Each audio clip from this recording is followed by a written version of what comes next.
ఈ జూలై నెల 2వ ఆదివార దినమున కూడా మనము న్యాయాధిపతుల గ్రంథములోని 6వ అధ్యాయము 11 నుంచి 20 వచనం వరకు చదివాం. కానీ ఇంచుమించుగా మనం కొంచెం క్రింద వెనక భాగాల్లో కూడా చూడటానికి మనం ప్రయత్నం చేద్దాం.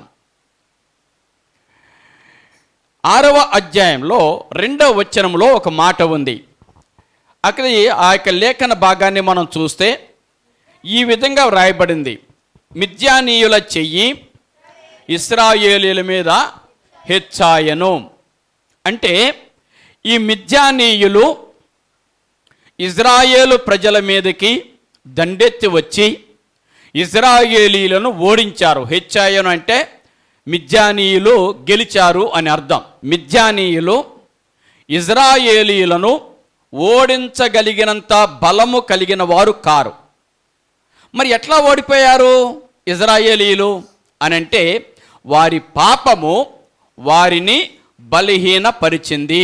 నీ బలహీనతలే, వారి పాపములను బట్టి దేవుడు వారికి వ్యతిరేకమయ్యాడు. దేవుడు వ్యతిరేకమైన తర్వాత ఇంక ఎలా గెలుస్తారు ఇజ్రాయేలు ప్రజలు?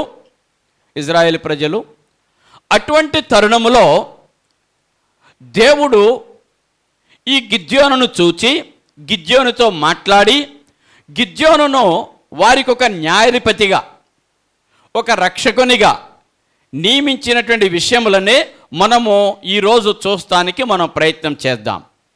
గిద్యోను యొక్క ప్రస్తావన న్యాయాధిపతుల గ్రంథము 6వ అధ్యాయంలోను, న్యాయాధిపతుల గ్రంథం 7వ అధ్యాయంలోను, న్యాయాధిపతుల గ్రంథం 8వ అధ్యాయంలో కూడా ఉంటుంది. అంటే గిద్యోను గురించి 3 అధ్యాయాలలో చాలా స్పష్టంగా వ్రాయబడి ఉంటూ ఉన్నది. ఈరోజు ప్రాముఖ్యముగా గిద్యోను యొక్క వ్యక్తిత్వం, గిద్యోను యొక్క స్వభావము, గిద్యోను ఎలాంటి వాడు అనే విషయాలను ఒక 4 విషయాలు మనం చూడటానికి మనం ప్రయత్నం చేద్దాం. నంబర్ 1, వాటిల్లో నంబర్ 1, ఈ 4 విషయాల్లో నంబర్ 1 ఏంటంటే 6వ అధ్యాయం 15వ వచనంలో మనం చూస్తే, అతడు చిత్తము నా ఏలినవాడా, దేవుని సహాయము చేత నేను ఇశ్రాయేలీయులను రక్షింపగలను, నా కుటుంబము మనష్షే గోత్రములో ఎన్నిక లేనిదే, నా పితరుల కుటుంబములో నేను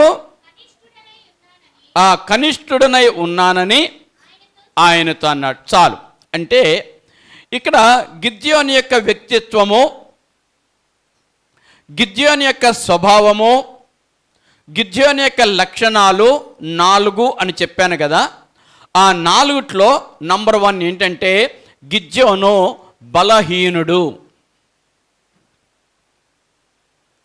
బలహీనతలు ఉన్నవాడు గిద్యోను. చాలా జాగ్రత్తగా మనం ఆలోచన చేద్దాం. గిద్యోను బలహీనుడు. గిద్యోను బలహీనతలు కలిగినటువంటి ఉన్నవాడు, బలహీనతలు ఉన్నవాడు. ఆయన చెప్తూ ఉన్నాడు, ఆయనకే అయినా మహాపరాక్రమం గల బలాఢ్యుడా, దేవుడు నీకు తోడై ఉన్నాడు అని దేవుని యొక్క దూత అన్నప్పుడు కొద్దిగా ఆశ్చర్యపడ్డాడు. నేను ఎట్లా మహా పరాక్రమం గలవాడిని అవుతాను, నేను ఎట్లా బలాఢ్యుడిని అవుతాను అని చెప్పి అదే మాట దేవుని యొక్క దూతతో చెప్తున్నాడు. గోత్రములలో మనష్షే గోత్రము చాలా బలహీనమైన గోత్రం. మనష్షే గోత్రములో మా కుటుంబము చాలా బలహీనమైన కుటుంబం. మా కుటుంబములో నేను చాలా చిన్నవాడిని, అంటే కనిష్ఠుడిని, చివరి వాడిని. చూసారా ఎలా చెప్పుకుంటూ వచ్చాడో? గోత్రములలో మా గోత్రము బలహీనమైన గోత్రం, అంటే మనష్షే గోత్రం. ఈ మనష్షే గోత్రములో మా కుటుంబము చాలా బలహీనమైన కుటుంబం. మా కుటుంబంలో నేను కనిష్ఠుణ్ణి, చిన్నవాడిని. ఇప్పుడు అటువంటి బలహీనమైనటువంటి నన్ను చూచి, పరాక్రమం గల బలాఢ్యుడా, దేవుడు నీకు తోడై ఉన్నాడు అని ఎలా చెప్తున్నావు అని దేవునితో అడుగుతున్నట్లుగా మనం చూస్తూ ఉన్నాం. ఒక్క నిమిషం మనం దృష్టి పెట్టడానికి మనం ప్రయత్నం చేద్దాం. ఇక్కడ గిద్యోనే కాదు, దేవుడు ఎన్నుకున్న ప్రజలు ఎవరైనా సరే వారు బలహీనులే, వారు బలము కలిగిన వారు, జ్ఞానము కలిగిన వారు, వారు బలవంతులు అని దేవుడు వారిని ఎన్నిక చేసుకోలే. చాలా బలహీనులను దేవుడు ఏర్పాటు చేసుకున్నాడు. ఆ ప్రక్రియలో గిద్యోను కూడా ఒకడు. మనం చూస్తే మొట్టమొదటిగా నిర్గమకాండం 3వ అధ్యాయం 4వ అధ్యాయం మోషేను దేవుడు ఏర్పాటు చేసుకుంటున్న సంఘటన అక్కడ రాయబడింది. దేవుడు మోషేను ప్రత్యేకించుకుంటున్న విషయము అక్కడ రాయబడింది. దేవుడు 3వ అధ్యాయంలో మోషే దగ్గరకు వచ్చాడు, మోషేతో మాట్లాడాడు. ఐగుప్తు దేశములో నా ప్రజలు మొర్ర పెడుతున్నారు, వారు బానిస బ్రతుకుచున్నారు, వారి మొర్ర నా సన్నిధికి చేరి ఉన్నది, నేను వారిని విడిపించుటకు దిగివచ్చి ఉన్నాను. రా, నీవు వారికి నాయకత్వం వహించి ఐగుప్తు చెరలో నుండి నా ప్రజలను పాలు తేనెలు ప్రవహించే దేశమునకు తోడుకొని పోవాలి అని చెప్పుకుంటూ వచ్చాడండి. మోషే ఎన్నో కారణాలు చెప్పాడు.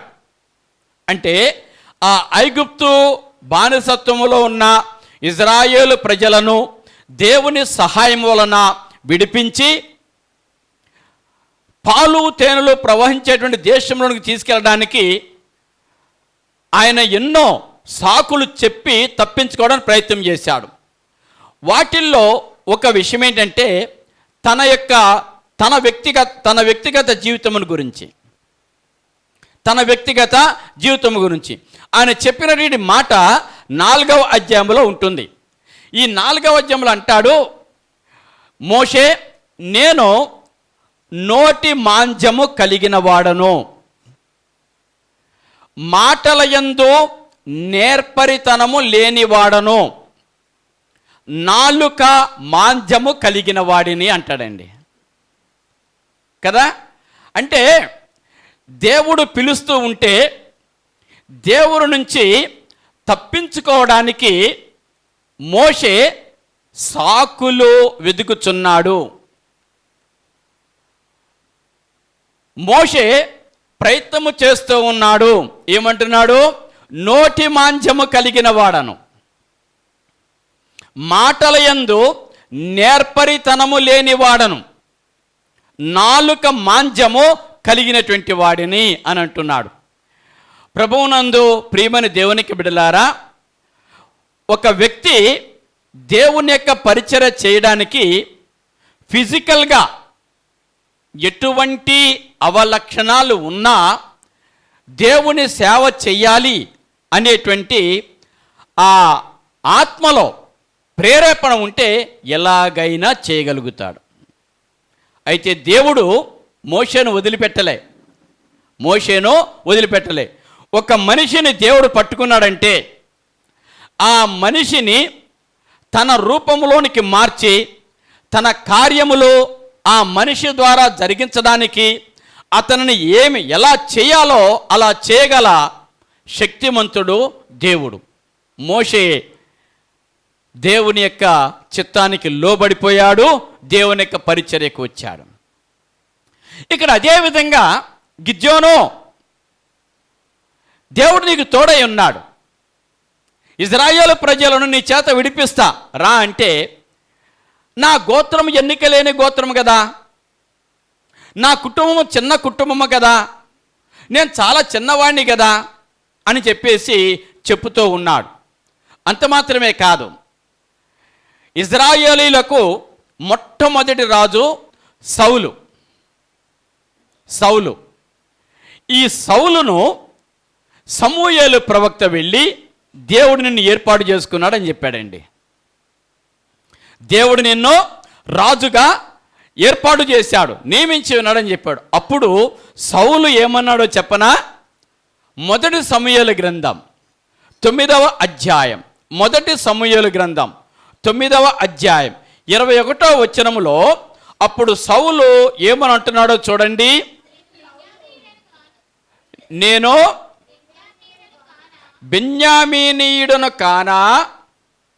అంతేనా అమ్మ? చూడండి, మొదటి సమూయేలు గ్రంథము 9వ అధ్యాయం 21వ వచనం. అందుకు సౌలు, నేను బెన్యామీనీయుడను కానా? నా గోత్రము ఇశ్రాయేలీల గోత్రములలో స్వల్పమైనది కాదా?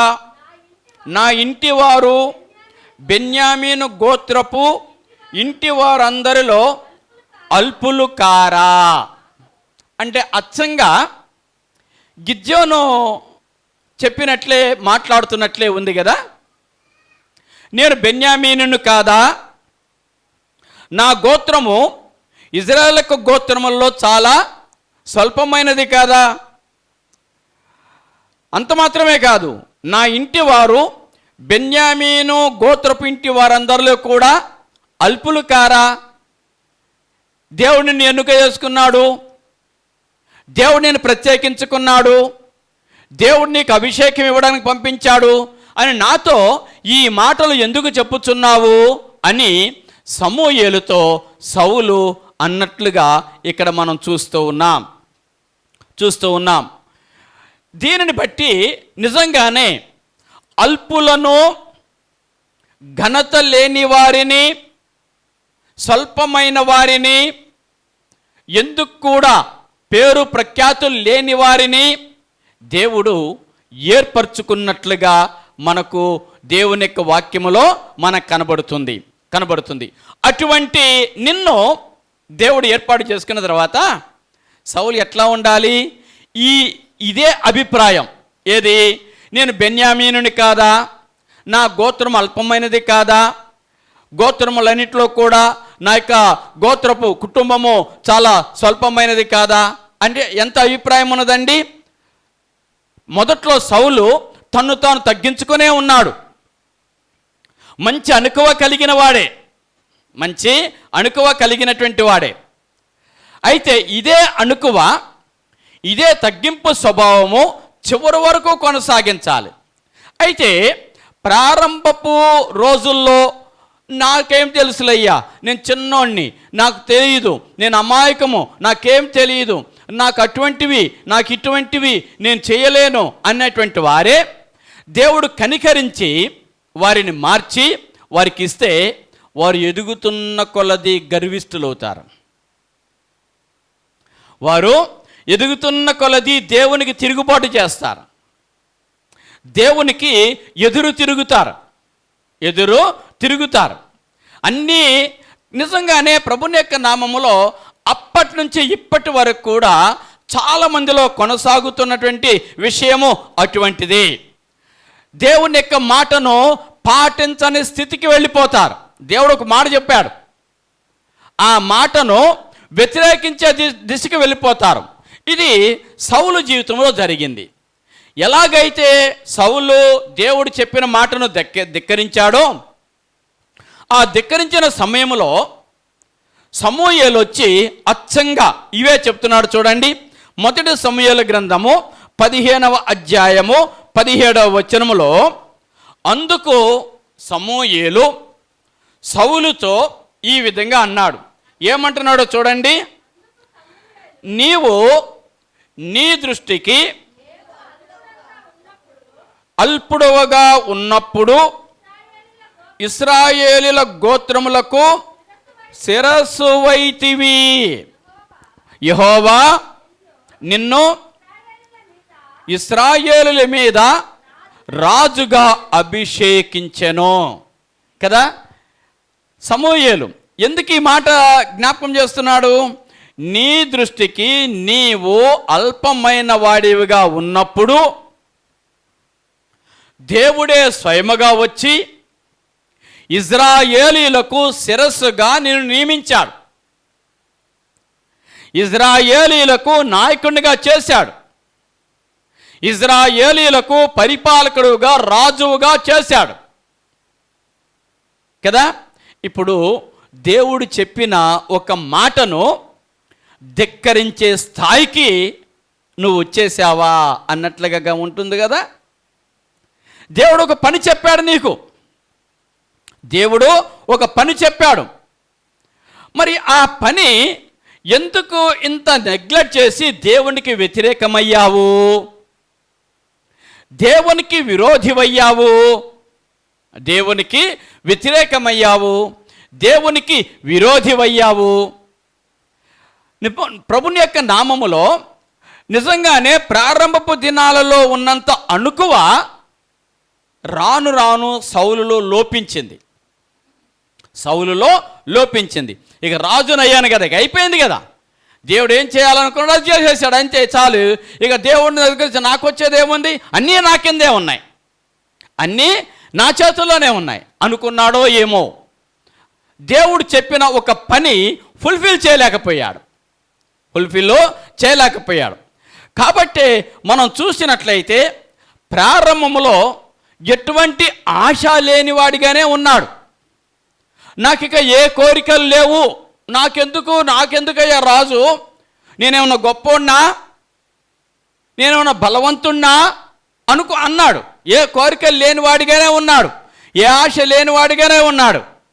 ఆరంభము బాగానే ఉంది, కానీ అంతం ఎట్లా ఉంటుంది? ఆరంభము బాగానే ఉంది, అంతం ఎట్లా ఉంటుంది? అంతం ఎట్లా ఉంది అనగానే మరి వేరే విధంగా తలచబాకండి. ఘోరమైన చావు తెస్తాడు, లేదా ఘోరమైన అది కాదు. ఘోరమైన మరణం అనేది ఎట్లయినా రావచ్చు, నువ్వు ఘోరంగా చచ్చిపోవచ్చు, మామూలుగా చచ్చిపోవచ్చు, ఎట్లయినా. అది దాని విషయం కాదు. విశ్వాస జీవితం ఆరంభం ఎంతో ఘనముగా ఉంటుంది, కొంతమందికి చాలా లోబడే తత్వముతో ఉంటుంది, విధేయత కలిగిన వారిగా ఉంటుంది, విశ్వాసం ఉంటుంది. కానీ రాను అదే విశ్వాసం గర్వంగా మారుతుంది, అదే విశ్వాసం అతిశయంగా మారుతుంది. అదే ప్రార్థన ప్రారంభంలో విధేయత కలిగిన ప్రార్థన రాను అదే ప్రార్థన హెచ్చించుకునేటట్లు చేస్తుంది, అదే ప్రార్థన గర్వము కలిగినటువంటి వారిగా చేస్తుంది. కాబట్టి ప్రారంభం ఎట్లా ఉంది, అంతం ఎట్లా ఉంటుంది అనేది సౌలును యొక్క విషయంలో మనకు కనబడుతుంది. అంటే మోషేను దేవుడు పిలిచినప్పుడు ప్రారంభములో ఒక సాకు చెప్పి తప్పించుకోవడానికి చూశాడు, కానీ మోషేను దేవుడు వదిలిపెట్టలేదు. అదేవిధంగా రాజుగా అభిషేకము చేయడానికి మొట్టమొదటి రాజు సౌలును దేవుడు ఏర్పాటు చేసుకుని ఉన్నాడు. సౌలు కూడా ఎంతో తగ్గింపు కలిగిన నడత కలిగిన వాడిగా ఉన్నాడు. అయితే దానిని చివరి వరకు కాపాడుకోలేకపోయాడు. ఇర్మియా గ్రంథం, ఇర్మియాతో కూడా దేవుడు చెప్పాడు. ఏమన్నాడంటే, నేను నిన్ను గర్భములో రూపింపబడక మునిపే నేను నిన్ను ఎరిగాను, జనములకు ప్రవక్తగా నియమించాను, కాబట్టి నీ వెళ్ళి నా జనులకు బోధించు అన్నప్పుడు ఇర్మియా ఏమంటున్నాడో చూడండి. 6వ వచనములో మొదటి అధ్యాయము, ఇర్మియా గ్రంథము మొదటి అధ్యాయము 6వ వచనం. అందుకు చిత్తగించుము, నేను బాలుడనే, మాటలాడుటకు నాకు శక్తి చాలదు. దేవుని యొక్క వాక్యము ఈ విధంగా తెలియపరుస్తుంది. ఇప్పుడు మొట్టమొదటిగా 3వ వచనంలో దేవుడు అతనితో ఏమి చెప్పుకోకుండా,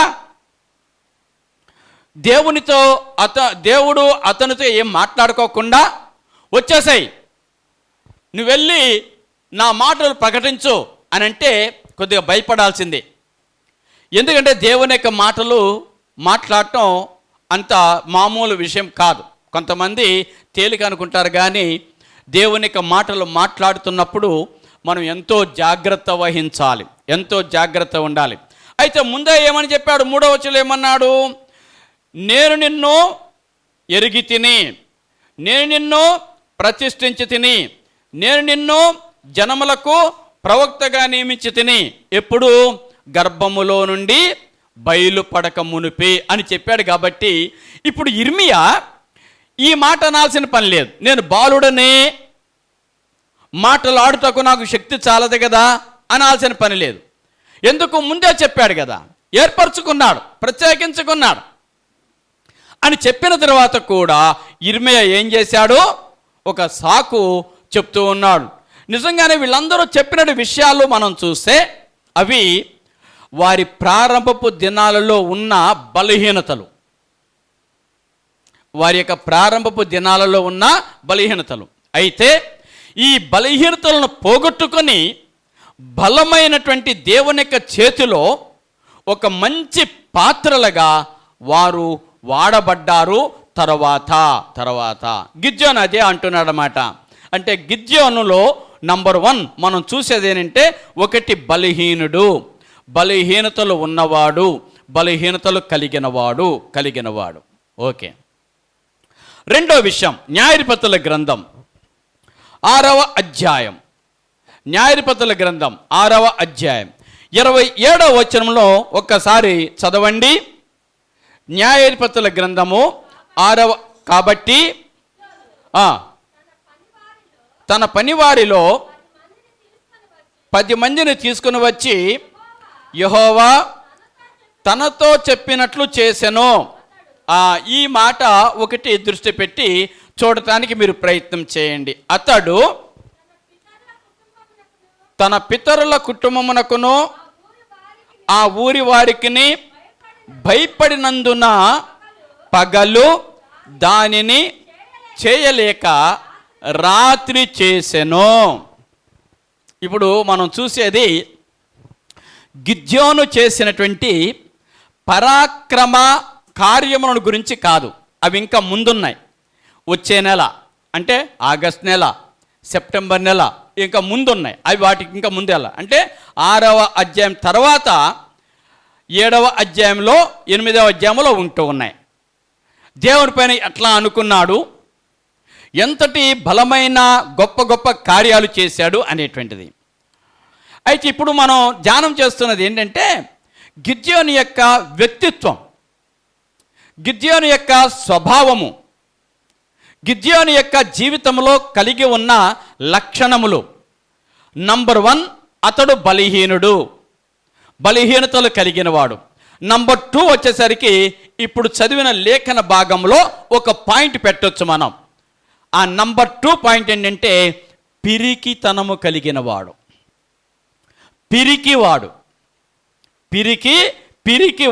పిరికితనము కలిగినవాడు. అయితే మనం కేవలం పిరికితనము కలిగినవాడు అని నేను వదిలేస్తే అసంపూర్తిగా ఉంటుంది. అయితే రెండో పక్కన మనం చూస్తే విశ్వాసము గలవాడు. ఇప్పుడు రెండింటిని కలిపి చెప్పదలిస్తే విశ్వాసము గలవాడే కానీ పిరికితనం గలవాడు. ఇప్పుడు అర్థమవుతుందా మీకు? విశ్వాసము గలవాడే కానీ పిరికితనము కలిగినటువంటి వాడు. కారణం ఏంటంటే మనం ఇక్కడ చూస్తాం, తన ఇంటి వారికి భయపడ్డాడు ఆయన కదా, తర్వాత మిగిలిన వారికి భయపడుతున్నాడు ఆయన. ఒకవేళ దేవుడు కార్యాన్ని చేయమని చెప్పాడు, దేవుడు ఒక కార్యమును చేయమని చెప్పాడు. ఈ కార్యమును పగలు చేస్తే అందరికీ కనబడుతుంది, అందరూ చూస్తారు, వ్యతిరేకత వస్తుంది, నా మీద తిరగబడతారు, నన్ను కొడతారు అని భయపడి తన సేవకులలో ఒక 10 మందిని తీసుకుని వెళ్ళి రాత్రి వేళ దేవుడు చెప్పినటువంటి కార్యాన్ని మరి చేసినట్లుగా మనం చూస్తూ ఉన్నాం. యూదు ప్రజలకు దేవుడిచ్చిన ఆజ్ఞ ఎటువంటి విగ్రహము నీలో ఉండకూడదు అని చెప్పాడు. కాబట్టి ఇజ్రాయేలీయులు విగ్రహాలు చేసుకొని పూజిస్తున్నారు కాబట్టి వాటిని పడగొట్టమన్నాడు. అది కేవలం ఇజ్రాయేలుకే వర్తిస్తుంది. ఇప్పుడు ఈ గానుగ దగ్గర కళ్ళాన్ని దొల్లగొట్టుచున్నప్పుడు దేవుని యొక్క దూత కనపడ్డాడు కదా. ఈ దేవుని యొక్క దూత కనపడి అతనితో ప్రత్యక్షమై అతనితో మాట్లాడిన స్థలములో ఒక బలిపీఠాన్ని కట్టాడు గిద్యోను. ఒక బలిపీఠాన్ని కట్టాడు. ఆ బలిపీఠానికి ఒక పేరు పెట్టాడు. ఆ పేరు ఏంటంటే యెహోవా షాలోం. యెహోవా షాలోం. యెహోవా షాలోం అంటే యెహోవా సమాధానము అని అర్థం. అంటే ఇప్పుడు ఒకసారి ఆలోచన చేయండి. ద్రాక్ష గానుగ వద్ద యెహోవా షాలోము అనగా యెహోవా సమాధానము అనే బలిపీఠం ఉండగా వేరొక చోట బయలునకు కట్టినటువంటి బలిపీఠం, మరొక దేవతా స్తంభం ఎందుకు అని దేవుడు గిద్యోను ఏమన్నాడంటే, ఆ బలిపీఠమును, ఆ అన్య దేవత బలిపీఠ బయలును కట్టినటువంటి బలిపీఠమును పడగొట్టేసే అన్నాడండి. ఒకసారి ఈ మాట మనం వినడానికి ప్రయత్నం చేస్తే మనకు కూడా ఇది ఒక స్థిరమైనటువంటి జీవితానికి నడిపించేదిగా ఉంటుంది కదా. ఇప్పుడు ఒకసారి ఆలోచన చేయండి. యేసు క్రీస్తు మనకు ఉండగా, యెహోవా షాలోం అంటే యెహోవా సమాధానము అనేటువంటి యేసు క్రీస్తు మనకు ఉండగా, మనకిక ఇతర లోక సంబంధమైన విషయాలు మనకెందుకు? వాటిని ఏం చేయాలి? కొలగొట్టాలనా వద్దా? పడగొట్టాలనా వద్దా? ఎందుకలా పడగొట్టమన్నాడంటే, విశ్వాసిని అధోగతి పాలు చేసి అనేకమైన సమస్యలకు మూల కారణం ఆ బలిపీఠాలు. ఇజ్రాయేలీలు పాపము చేయడానికి ఆ బలిపీఠాలు కారణమవుతున్నాయి. ఇప్పుడు గిద్యోనుతో ఏమని చెప్పాడు? ఆ బలిపీఠమును కూలగొట్టాలి. వద్దు. ఇప్పుడు విశ్వాసులముగా మనతో కూడా చెప్తున్నాడు. ఏమన్నాడు? దేవునికి విరోధమైనది, నీ జీవితానికి నాశనకరమైనది, నిన్ను పాపములో ముంచేది అది ఏదైనా సరే తీసిపడేసి, నాశనం చేసేసి, అది ఉండకూడదు. ఇప్పుడు ఎక్కడి నుంచి ప్రారంభించాలి బలిపీఠాలు పడగొట్టడం అనంటే, అన్య బలిపీఠాలు ఎక్కడో లేవు.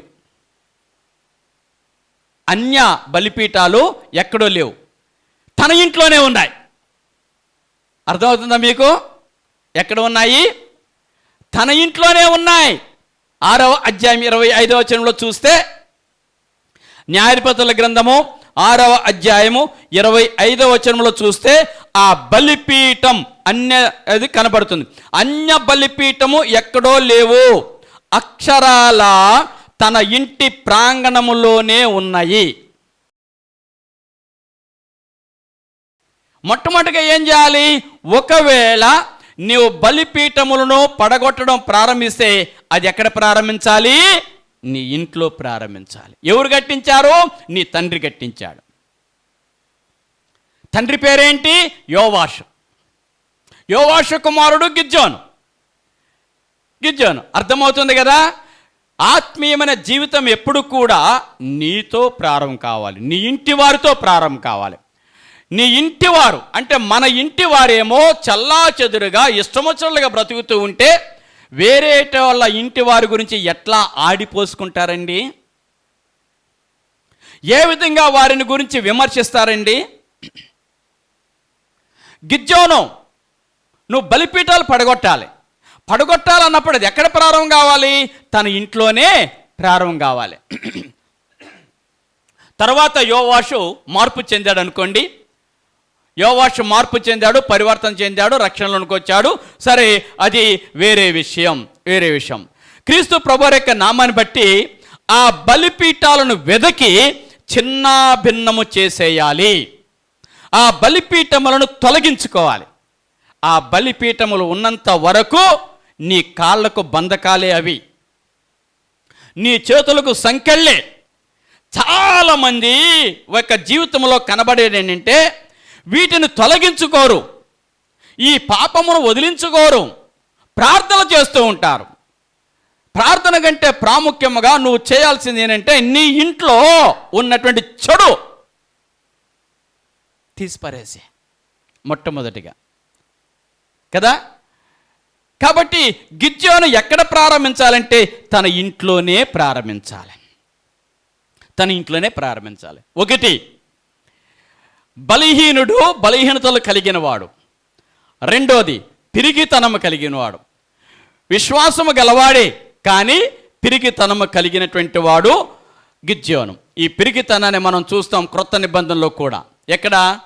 యోహాను సువార్త 3వ అధ్యాయం 2వ వచనములో నికోదేము అనే ఒక పరిసయ్యుడు యూదులకు భయపడి, ప్రజలకు భయపడి యేసుక్రీస్తు ప్రభువారిని కలుసుకోవడానికి రాత్రి సమయంలో వచ్చాడు. పిరికితనము కలిగినటువంటి వాడు, ఒక పిరికివాడు. ఎవరికో భయపడి మన రహస్యంగా మనం క్రైస్తవులుగా జీవిస్తున్నాం. చూడండి, పిరికితనం. ఇంకో వ్యక్తిని మనం చూస్తాం, యేసుక్రీస్తు ప్రభువు యొక్క అనుంగు శిష్యుడు పేతురు.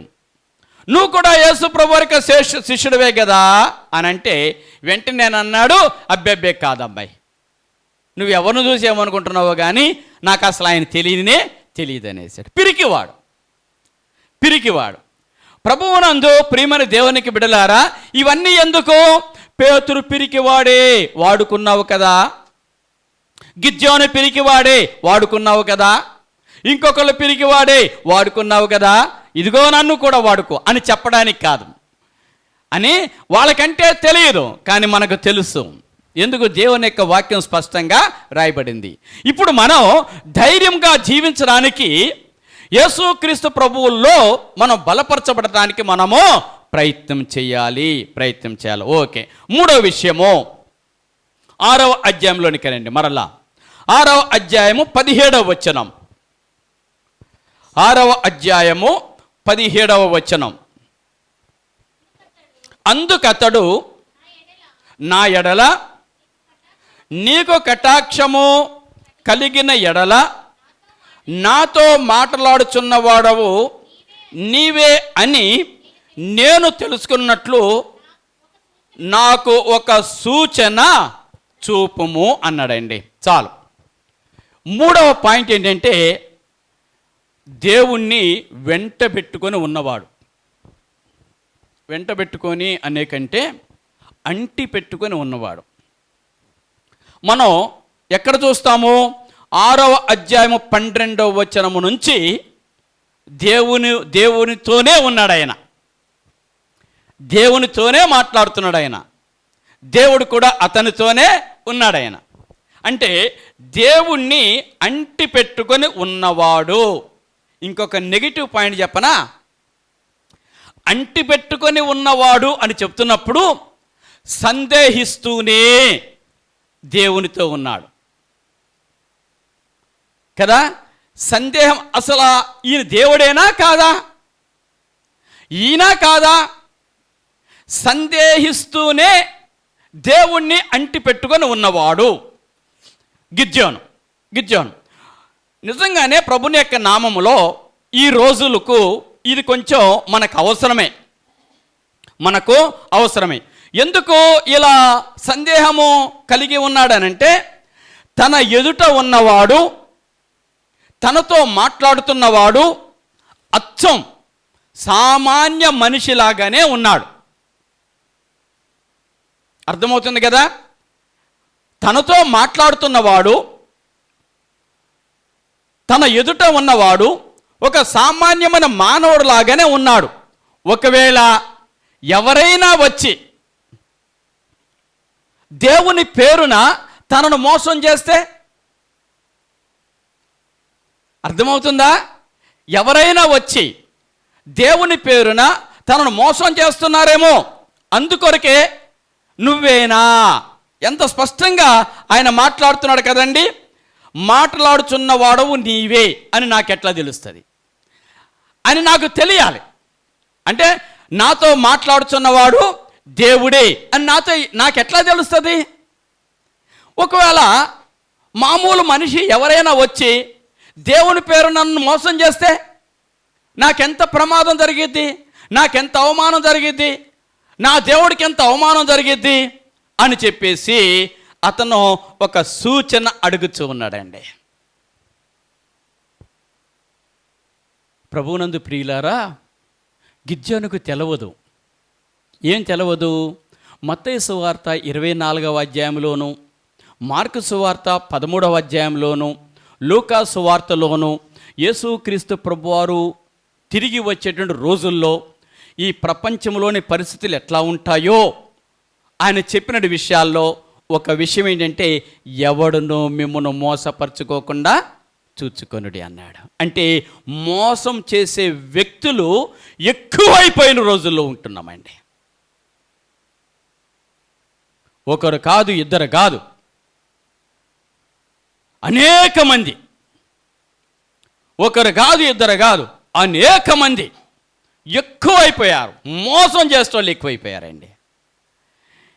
ఈ విషయము మనకు తెలుసు, నీకు తెలుసు. అయితే ఇక్కడ జరుగుతున్న విషయం ఏంటంటే, గిద్యోనుకు ఇలా మోసం చేస్తారు, చేసే వ్యక్తులు ఎక్కువ ఉన్నారు అని తెలియకోకుండానే, లేక లేనటువంటి రోజుల్లోనే అసలు నువ్వు దేవుడువా కాదా నాకెట్లా తెలుస్తుంది? నాతో మాట్లాడుతున్న వాడివి నువ్వు దేవుడువా కాదా అని నాకెట్లా తెలుస్తుంది అని ఒక సూచన అడిగాడు. ఈ రోజుల్లో సూచన అడగరు, లేకపోతే ఏం అడగరు, మాయ మాటలకు లొంగిపోతున్నారు, ఇష్టం వచ్చినట్లుగా ప్రవర్తించేస్తూ ఉన్నారు.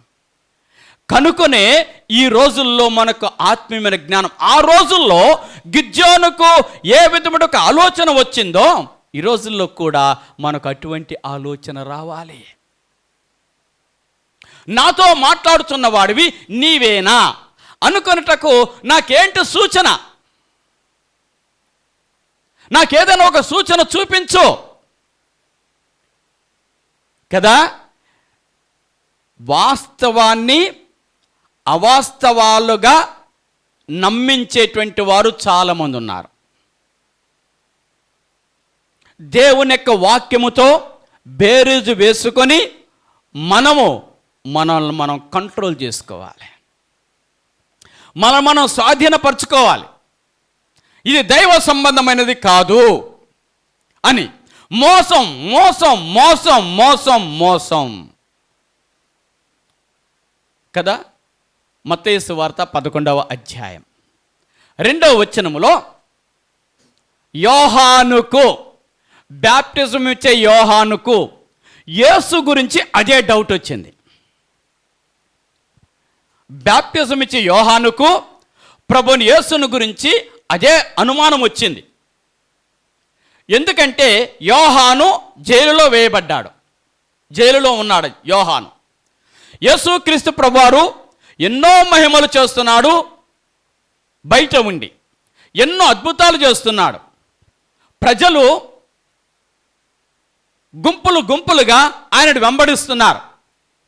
మరి యోహానుకు ఎందుకు అనుమానం వచ్చిందో, యేసును గురించి ప్రకటించిన వాడు, ఈయనే యేసు అని చెప్పినవాడు, ఈయనే లోక పాపం మోసుకొని పోవు దేవుని గొర్రెపిల్ల అని చెప్పినవాడు, ఎందుకు డౌట్ వచ్చిందో ఆ జైలులో ఉండి 2 శిష్యులను పంపించాడు.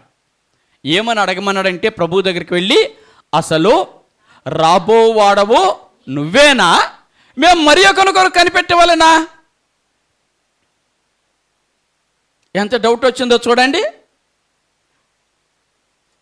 క్రీస్తు ప్రభువారి యొక్క నామములో నిజమైన యేసు విషయంలో డౌట్ పడుతున్నారు. కానీ కొంతమంది దొంగ అపోస్తలులు, దొంగ క్రీస్తులు చాలామంది వస్తూ ఉంటే వాళ్ళను తేలిగ్గా నమ్మిస్తున్నారండి. వాళ్ళను తేలిగ్గా నమ్మిస్తూ ఉన్నారు. అదే గిద్యోను. ఇవన్నీ కూడా ఎందుకు రాయబడ్డాయంటే గిద్యోను ఇవన్నీ కూడా ఎందుకు రాయబడ్డాయంటే యుగాంతమందున్న మనము ఆత్మీయంగా బలపడటానికి, వాస్తవాలు తెలుసుకోవడానికి, నిజాలు గ్రహించడానికి. ఎటువంటి పరిస్థితి ఎంత గొప్ప వారైనా సరే దేవునిలో సరిగ్గా లేకపోతే నాకు అవసరము లేదు. ఇప్పుడు ఎంత మంచిగా స్పష్టంగా చెప్తున్నాడో చూడండి. ఇదే విషయము గిద్యోనుకు వచ్చి ఉంటుంది, కానీ గిద్యోను నూతన నిబంధన వాడు కాదు, పాత నిబంధన వాడు. అయినప్పటికీ కూడా నూతన నిబంధన క్రైస్తవులు అనుసరించాల్సిన విషయమును అతను అనుసరించాడు. కానీ నూతన నిబంధనలో ఉన్న క్రైస్తవులు మాత్రం అనుసరిస్తలే, దేనిని బడితే అది నమ్మేస్తున్నారు. ఏమని చెప్పాడు పౌలు? కొరింథీయులకు రాసినటువంటి రెండవ పత్రిక 11వ అధ్యాయము 13 నుంచి 15వ వచనం వరకు మనం చూస్తే ఎంత స్పష్టముగా పరిశుద్ధున్న పౌలు ఆత్మ ప్రేరేపణతో ఈ విషయమును చెప్తున్నాడో చూడండి. ఏలయనగా అట్టివారు క్రీస్తు యొక్క అపోస్తలుల వేషము ధరించుకొనువారై ఉండి దొంగ అపోస్తలులను మోసగాండ్రగు పని వారునై ఉన్నారు. ఏమండి? దొంగలను నమ్ముతున్నారు చాలామంది.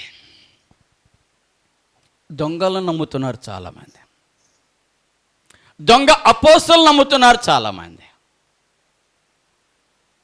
ప్రభుని యొక్క నామములో ఒకసారి ఆలోచన చేయండి.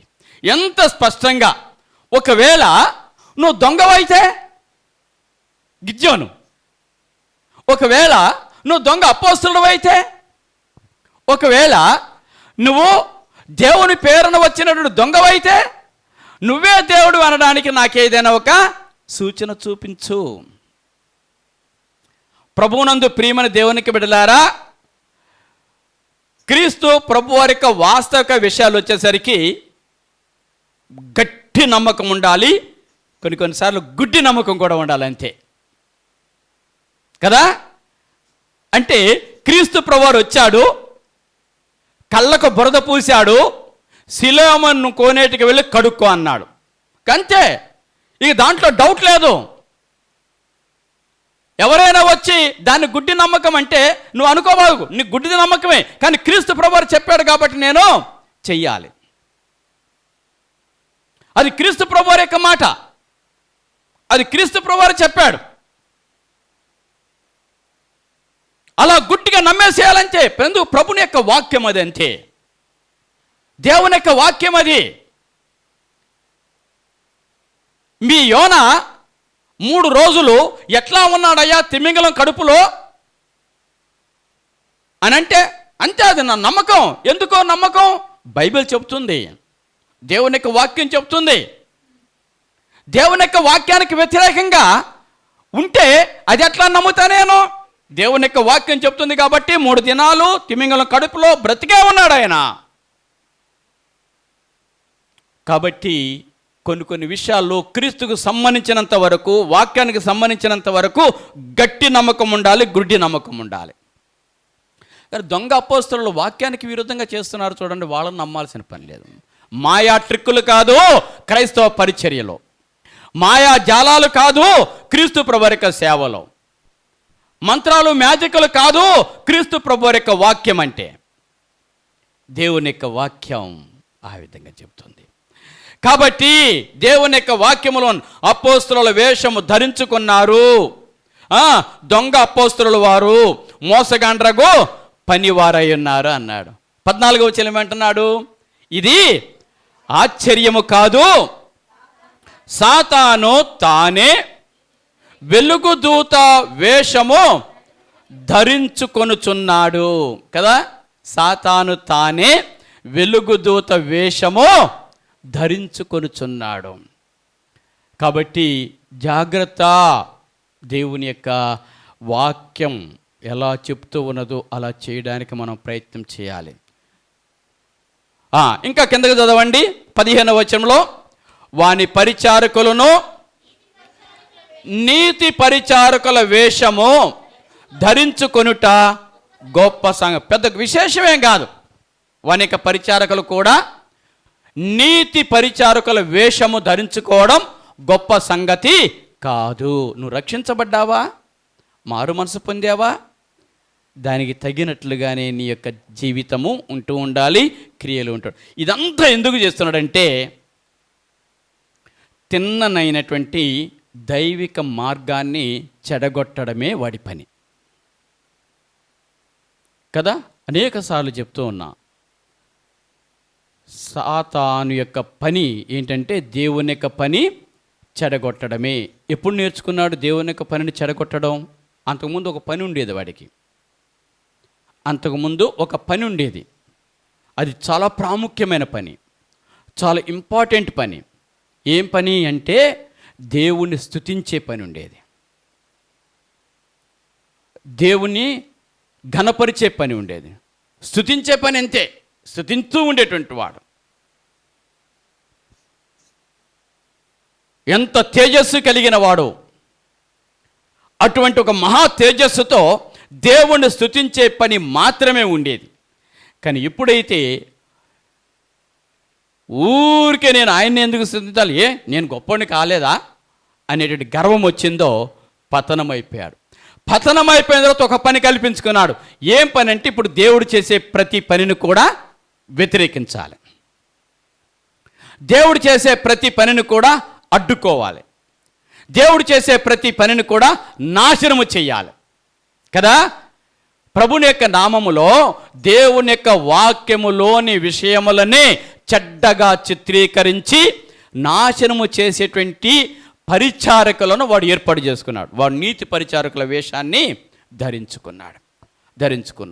ఇప్పుడు మనం చూస్తే న్యాయాధిపతుల గ్రంథంలో కదా ఏమంటున్నాడు, అది నువ్వే అనడానికి నాకు ఒక సూచన చూపించు అని చెప్పేసి అంటూ ఉన్నాడు. మొట్టమొదటి అంటే న్యాయాధిపతుల గ్రంథంలో గిద్యోని యొక్క వ్యక్తిత్వాల గురించి మనం చూస్తే, ఒకటి బలహీనతలు కలిగినటువంటి వాడు, 2 విశ్వాసము గలవాడే కానీ పిరికితనము కలిగినటువంటి వాడు, 3 సందేహిస్తూనే ఆయనను వెంటబెట్టుకొని ఉన్నవాడు, 4 న్యాయాధిపతుల గ్రంథం 6వ అధ్యాయం 18వ వచనం, నేను నీ యొద్దకు వచ్చి నా అర్పణమును బయటికి తెచ్చి నీ సన్నిధిని దానిని పెట్టు వరకు ఇక్కడ నుండి వెళ్ళకు సుమీ. ఓకే, 4వ పాయింట్ యొక్క వచనాన్ని బట్టి ఒక మాట చెప్తున్నాను మీకు. ఏంటంటే యథార్థవంతుడు కానీ మిగిలిన విషయాలు చూస్తే చొరవ లేనివాడు. యథార్థవంతుడే కానీ చొరవ లేనివాడు. దేవుడు చెప్పాడు కదా అని చెప్పేసి టకటక వెళ్ళిపోవటలే.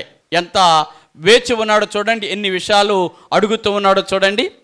యథార్థవంతుడే కానీ చొరవ లేనివాడు. కొంతమందికి చొరవ ఉంటుంది కానీ యథార్థత ఉండదు కదా.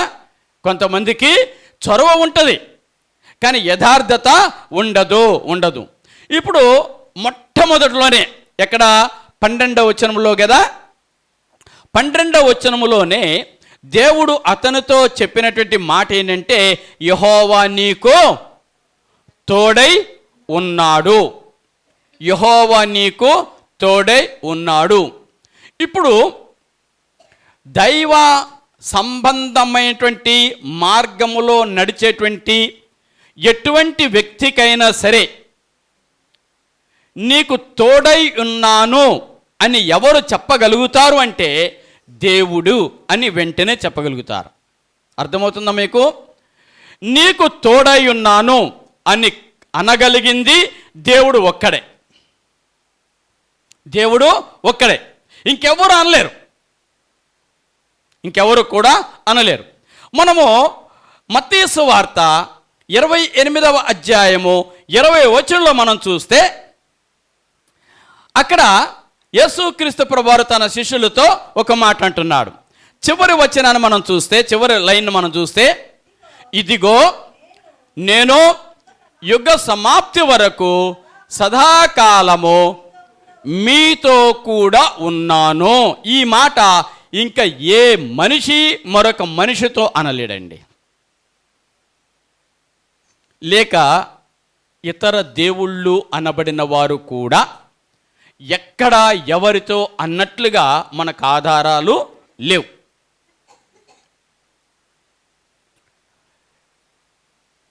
నేను నీకు తోడై ఉన్నాను అని దేవుడు మాత్రమే అనగలుగుతాడు మనతో.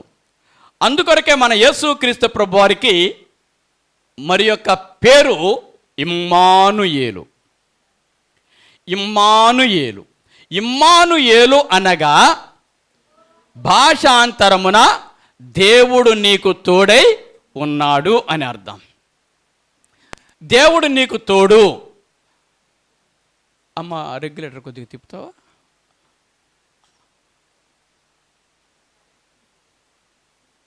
Okay, right. కరెంట్ లేదు. ఇమ్మానుయేలు అనగా దేవుడు నీకు తోడై ఉన్నాడు అని అర్థం. ఇప్పుడు గిద్యోనుతో దేవుడు నీకు తోడై ఉన్నాడు అని అన్నాడు గనక ఈయన దేవుడే అని నమ్మాలి. అయిందండి, ఇంకెవరు అనలేరు కదా. ఓకే, అప్పటికి కూడా ఇప్పుడు అంటున్నాడు చూడండి, గిద్యోను దేవునితో అంటున్నాడు. మనం అనలేమన్నమాట. మనకంత స్వాతంత్రము, మనకంత స్థాయి ఉంటే అప్పుడు మనం దేవునితో ఎంతో సఖ్యతగా ఉండగలుగుతాం. గిద్యోను దేవునితో అన్నాడు. ఏమంటున్నాడు? నేను వచ్చేదాకా వెళ్ళొద్దు అంటున్నాడండి. అర్థమవుతుందా మీకు? 18వ వచనంలో నేను వచ్చేదాకా నువ్వు వెళ్ళొద్దు. వాస్తవానికి దేవుడు అనాలి గిద్యోనికి. ఏమనాలి? నేను వచ్చేదాకా నువ్వు వెళ్ళొద్దు అనాలి. కానీ ఇక్కడ గిద్యోను అంటున్నాడు నేను వచ్చేదాకా నీవు వెళ్ళొద్దు అన్నాడండి. అప్పుడు దేవుడు ఏమన్నాడండి? నువ్వు వచ్చే వరకు నేను ఇక్కడే ఉంటా అన్నాడండి. అబ్బా, ఎంత ప్రేమగల దేవుడండి! మనల్ని రక్షించడానికి, మనల్ని విడిపించడానికి తన ప్రేమనంతా కనపరుస్తున్నాడండి. తన ప్రేమనంతా కనపరుస్తున్నాడండి. నేను వచ్చేంత వరకు నువ్వు వెళ్ళొద్దు అని గిద్యోను అంటే, నువ్వు నాకు కండిషన్లు పెట్టేవాడివా? నీవు నన్ను శాసించేటువంటి వాడివా అని దేవుడు అనుకోకుండా దేవుడు ఏమంటున్నాడండి? నీవు వచ్చేంత వరకు నేను ఇక్కడే ఉంటాను, వెళ్ళు అన్నాడండి. అర్థం చేసుకుంటున్నారా దేవుని ప్రేమను? ఎందుకు మన ఎడల ఇంత దీర్ఘశాంతము కలిగి ఉన్నాడు, ఇంత ఓర్పు కలిగి ఉన్నాడు, దినదినము మనకు ఆయుష్ను పెంచుతున్నాడు. ఆయన ఎంతో ప్రేమ కలిగినటువంటి వాడు. ఓకే, ఆ తర్వాత మీరు 19వ వచనము 20వ వచనంలో మీరు చూస్తే, లోపలికి పోయినటువంటి గిద్యోను ఒక మంచి మేక పిల్లను తీసుకున్నాడు. ఒక మంచి మేక పిల్లను తీసుకున్నాడు. తూమెడు పిండి తీసుకున్నాడు. చూడండి, తూమెడు పిండి తీసుకున్నాడు. దానితో పొంగని భక్ష్యములు, పొంగని రొట్టెలు చేశాడు. తర్వాత ఈ మేకపిల్లను చక్కని కూర వండాడు, మంచి కూర చేశాడు. ఇప్పుడు ఈ రొట్టెలు, ఈ మాంసము, కావలసినటువంటి పదార్థములన్నీ కూడా ఒక బుట్టలో, ఒక తట్టలో సర్దాడు. ఆ తట్టను తీసుకుని వచ్చి ముందు పెడుతున్నాడు. ఎంత టైం అయి ఉంటుందండి?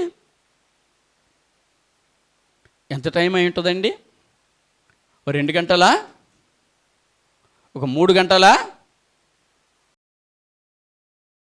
ఒక మనిషి కోసము దేవుడు అంత ఓపికతో ఆయన బయట వేచి ఉంటే, మనుషులముగా మనము దేవుని కోసము కొంచెం సమయమైనా వెచ్చించలేమా?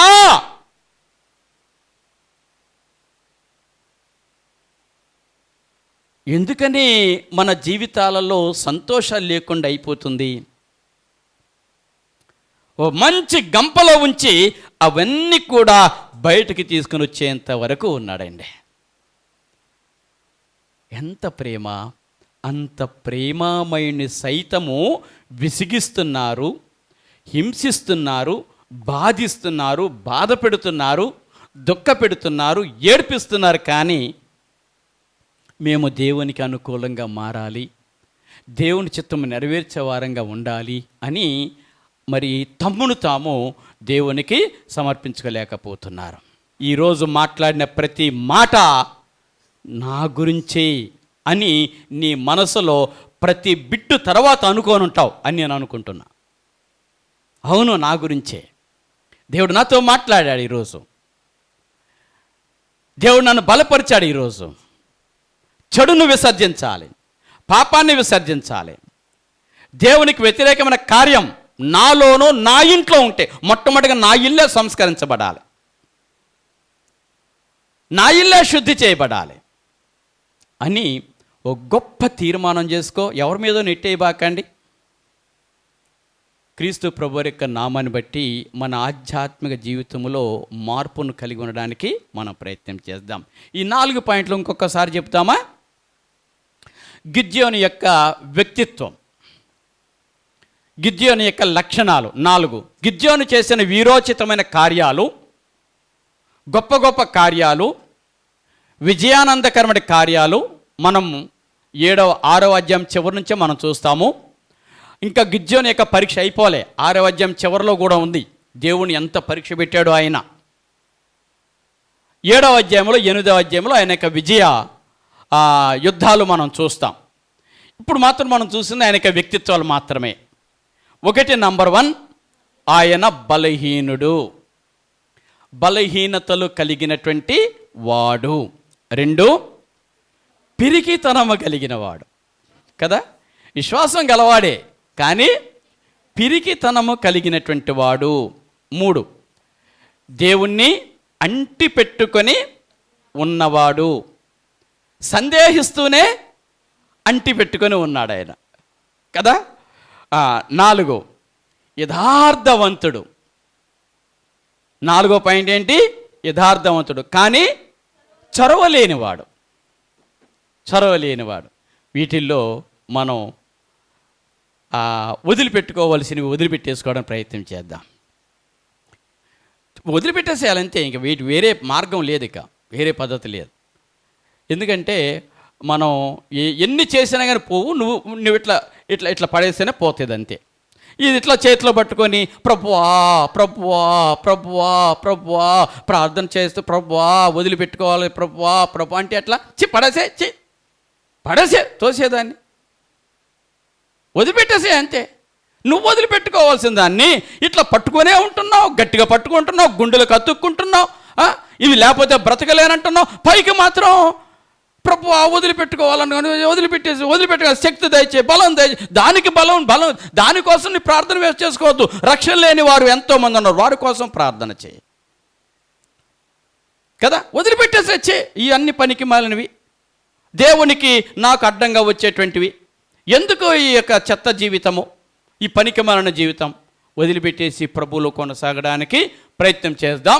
దేవుడు అటువంటి కృప ఇక్కడ ఉన్నటువంటి మీకు అందరికీ అనుగ్రహించునుగాక.